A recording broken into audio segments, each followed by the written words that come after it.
15 ngaphambi kokuthi kukamanxa ihora lesihlanu unozuko lo Mantshangase bathi intombi yale esayede abangaziyo. Angikho ngedwa ke ngihleli naye uDJ Arbuno. Angiqale ngibonge kakhulu nje abantu abathanda umsebenzi wami ubhuti bekade ekhuluma ekuqaleni esothi noma esigebengu uyambona ukuthi lo sisi unomusa. Yeah uyabonakala.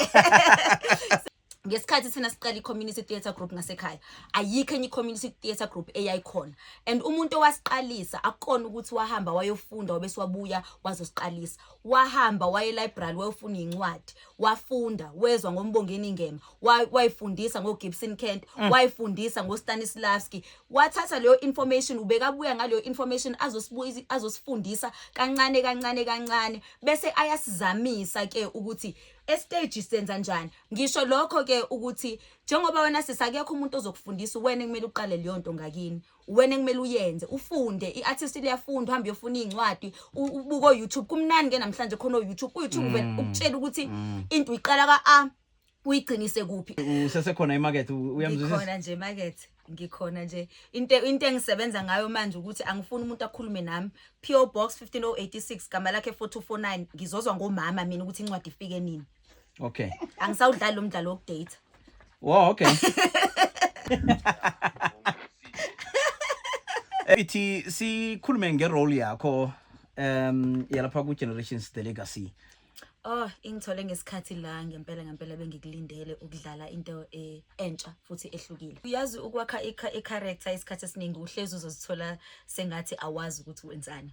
So ngike ngaba naso leso sikhathi ngesikhathi ngibona ibrief yakho ukuthi ngizomqala ngalapha ngimbeke because I think indlela aziphatha ngayo you know uhlukile kunami mina ngumntwana sekasi yena umntwana okhulele kumaMalti ufundile unama degree so ube opposite kancane kwaba i-challenge leyo ukuthi ngenza njani ukuthi nami ngikwazi ukuthepha into umuntu ophakeme umuntu ocabanga njengaye umuntu obukana up and down yabo yeah ukwakha i-role le i-character le unama research owenzako. Yes kumele uyenze i-research because isikhathi esiningi amanye ama-characters akuzona izinto osodlulile kuzona futhi akuzona izinto ozaziyo like uvuyelwa uyi-journalist and mina ngazi lutho ngokuba i-journalist so bekumele ngibone ukuthi umuntu one-ambition yokuba i-journalist uziphatha kanjani uyabona and also like uyasho ukuthi yena ufuna ukufana noReady Hlabi so bekumele ngi-researche yena uMam Ready ngithola ukuthi unjani izinto azikhulumayo meka zi-express uzi-expressa kanjani ngisekhaya generation 8 p.m. guys, you know 8 p.m. gang prime time silapho SABC1. Mzansi for sure. Of course. Sibonile ukuthi ke uyifounder ye uzuko lwami. Yebo, nginothando lokukhuluma ngokuphila which is wellness in the entertainment industry. So ngiyengizama ukusebenza nama artists and ama creative nje ewonkana ukuthi sikhulume izindaba ze self mastery, how do you you know embody wellness when on your everyday. Siyazi kakhulukazi ukuthi ama artists amaningi anenkinga ze mental illness.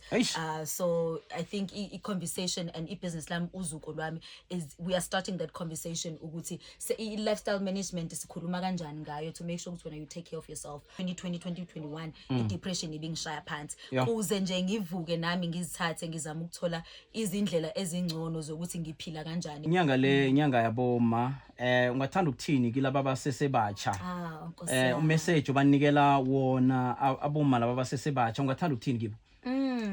Omama basebasha Nkosi yamkhulani bantu besifazane nzala abantu siyini kodwa ngaphandle kwenu ngiyacela nje ukuthi kulenyanga uthathe isikhathi ngiyazi ukuthi maningi ama roles esiwadlalayo usisi mhlasimbe isikhathi umama ngesikhathi umfundi kuningi okwenzayo ngicela nje kulenyanga uthathe isikhathi ukube selfish uzicabangele wena nenhliziyo yakho nomphefumulo wakho nomoya wakho ubone ukuthi ukhulisa kanjani futhi ujabulisa kanjani. Hayi siyathokoza enkundleni zokuthindana ama-handles. Yebo @IamNozuko ku Instagram @Iam_Nozuko ku TikTok ku Facebook uNozuko uMantshangase.